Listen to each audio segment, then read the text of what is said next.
Good morning mga Lodi. Ngayon meron tayong bagong pag-usapan ng project kasi may nagpa-review sa akin ito. Ito yung SST Pulse Energy. Para makasave ng energy, pwede kang mag-charge kahit saan ka. Pag meron kang sasakyan, Tesla, mga ganun. So, ito daw yung kanilang website. So, maganda yung project nila. Ayan o, makita mo naman. So, itong website na ito maayos. Okay, ngayon, sabi niya, pwede ka daw mag-invest sa mga ganitong project at pwede kang kumita. Ngayon, ito yung website na kung saan pwede kang mag-invest mga Lodi. Ito siya. Ngayon tandaan nyo mga Lodi, eto na naman tayo, okay? Eto ay mga langaning style, okay? Pero pag nauna ka, yan yung sinasabi ko sa inyo, pag nauna ka, medyo maganda. Kasi nga, alam na natin yung mga ganito is marami na akong re-review ulit ng mga project na ganito na hindi naman talaga sila connected dun sa pinagsasabi nilang website, okay? Pero ang kaganda nito, pwede ka magka-earn kung gusto mo, okay? Yung kung saan level 1, level 2, eto na yung tinatawag na recruitment task na tinatawag, okay? So, eto ay sa mga taong risk taker lang kung gusto nyong sumali. Pero sinasabi ko na sa inyo na hindi siya affiliated dun sa sinabi nilang website na yun. So,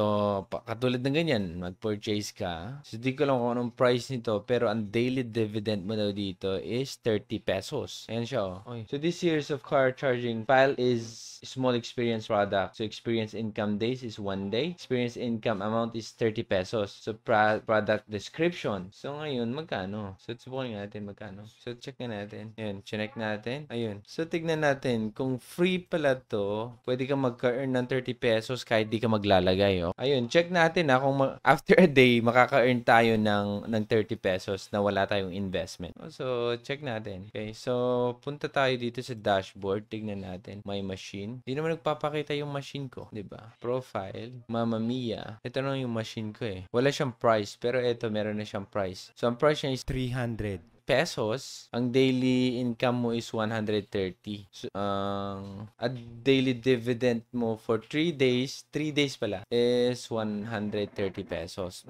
Walang price to. Okay, naka-invest na pala ako. Ano sabi? Okay, naka-create na pala ako. Wait natin after 1 day, tignan natin kung pwede tayo makakuha. Kasi pag pwedeng ganun, pwede nating subukan ng kahit wala tayong inilalagay, di ba? So, yan. Tignan natin kung pwede din nating ma-withdraw. Parang ganun, mga style nila. Ito naman is for 3 days. Ito, 1 day, pwede ka, daily dividend mo is 30 pesos. Wala siyang price, parang libre ata. Ito, ang price nito is ang initial investment mo. After 3 days, my daily dividend is 130. So, VIP ka na dito. Daily is 130. For 3 days lang yung kanyang duration. So, may kita ka na 90 for 3 days. Okay? So, eto naman, 50 every day naman ang dividend mo for 180 days. Tapos, eto, mahaba na kasi ito. 180 days. Eto, 180 days. Kung gusto yung itry ito mga Lodi, pero alam naman natin na anytime pwedeng magsara ang mga to. Pero kung gusto nyong magka-profit dito, ganito lang. Etong every 3 days lang kayo maglagay. Tapos withdraw, tapos withdraw, tapos withdraw. Kasi mga style ng mga ganitong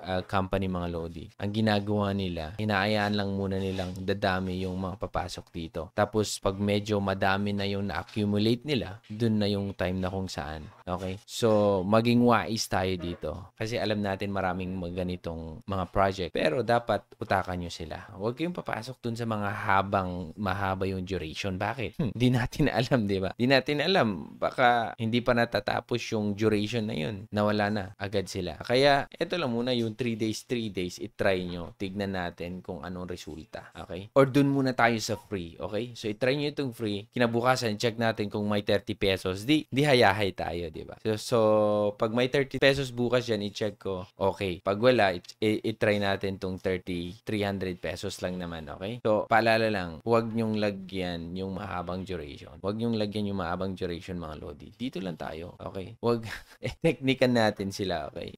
Gamitan natin ng ating mga utak, mga to. Kasi, ilagay nyo na sa mga kukote nyo na yung mga ganito ay hindi nagtatagal. Kaya, ang ginagawa nila is nagpapadami sila. Tapos, kinukuha nila yung tiwala sa atin. Pag nakuha, sa tingin nila is maglalagay tayo malaki pero hindi. Maging mautak tayo dito. Akala nila, okay? At sa katandaan yung mga Lodi. Yun lang, okay? Kung gusto nyo magka-earn ng mabilisan, eto. Pero, dapat bantay-bantay lang din, okay? So, eto yung SST Pulse, mga Lodi. So, ingat-ingat lagi. Ako si Torogi and thank you so much for watching. Bye.